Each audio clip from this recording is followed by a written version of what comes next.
So we called Joey into a meeting and talked to him. And Peter came up with a compromise, which really kind of surprised me, but he did. And we went to the assembly. And I remember I went up on stage, and I was like, okay. And this was the first time I was on stage in front of the upper school ever, because I was in the middle school. I said, hi, everyone. We got a great assembly today. We're going to show this film and this film and this film, but we can't show Joey's film because out of sympathy for the events at Columbine High School. Well, the students weren't very happy.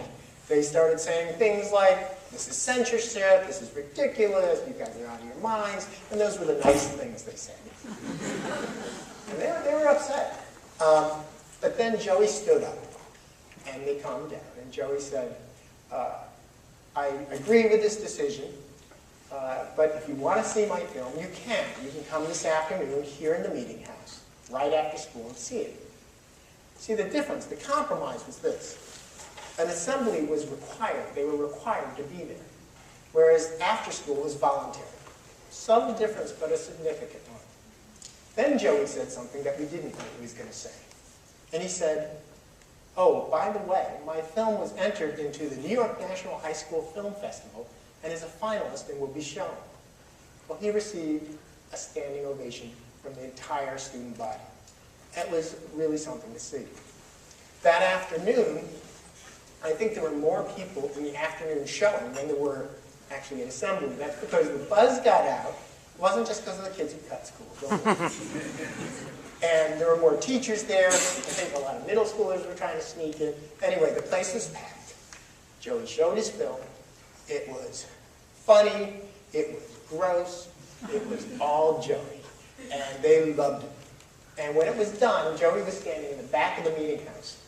And they all shook his hand and said what a great job he had done. It was really something. The following week, I went with Joey and a bunch of students up to the New York National High School Film Festival, which was at Trinity School. And there were about a dozen films that were shown. And all these films had been made previous to Columbine High School's tragedy. And it was really kind of shocking in a way, because about half of them had images of Columbine, had images of students in trench coats and drug and alcohol abuse and senseless, gratuitous violence. But it just, what felt like to me was just a complete lack of compassion in those films. In half of them. Half of them were fun, but half of them were really, in the shadow of Columbine, it was pretty scary looking. Joey's film won top prize at this festival. And it was great. You know, we went back to Brooklyn Friends, we had the big trophy, you know, we were like, we're doing okay. The following week, Joey comes to me and says, you know, I've decided to apply to Long Island University at Brooklyn to their media department. I said, that's great, Joey. He goes, they have a contest for anybody who's entering the media department. Should I enter this film? And I said, of course you should enter the film. Why not? And he enters it. He wins top prize, full 4-year scholarship. Wow. To school for Milk, the mentally ill lunatic killer in a Quaker school. Now, I wasn't sure if I should show you a clip of this, but I thought I'd leave it up to you. How many would like to see a clip from Milk?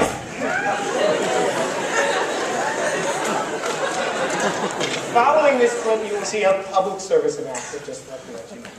Oh, let me set it up for you. A couple of kids in science class decide to make this stuff.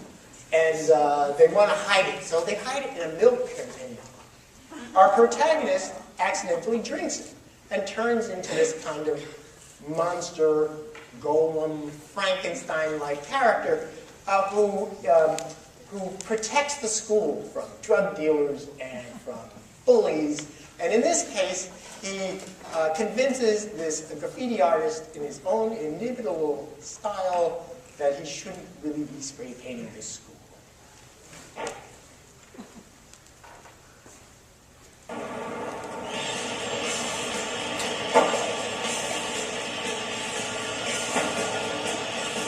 Why, in my school. Take this, Pt-4.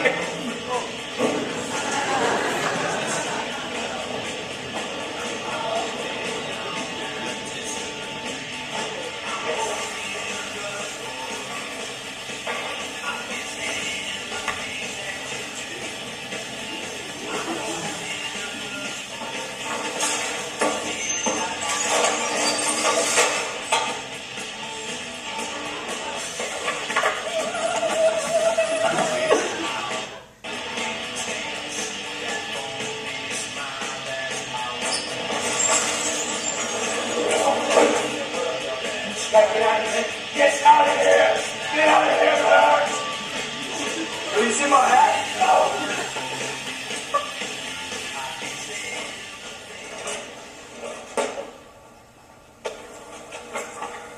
What am I seeing, man? What's going on? I must be bugging out. It's all that stuff I'm smoking. Oh, you are on my school, feeding with you heart, man. You want to give me a piece of your mind?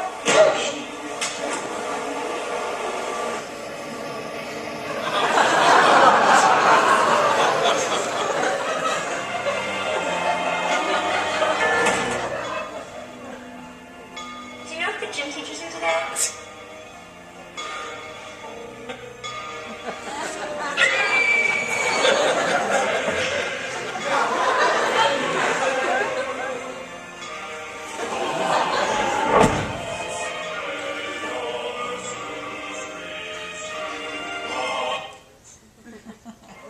My child will never see daylight.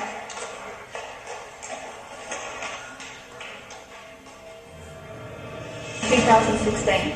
That was the year we watched as the last iceberg melted. It came faster than anyone expected. 2028. 73% of the world's major animal and plant species became extinct in the wild. 2034. Governmental systems in every country fell one by one into chaos. 2050. The year outside became uninhabitable, classified unable to sustain human life.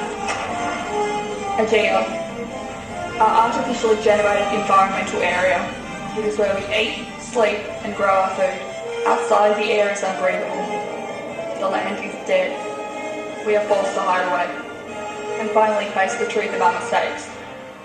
That there is nowhere to run.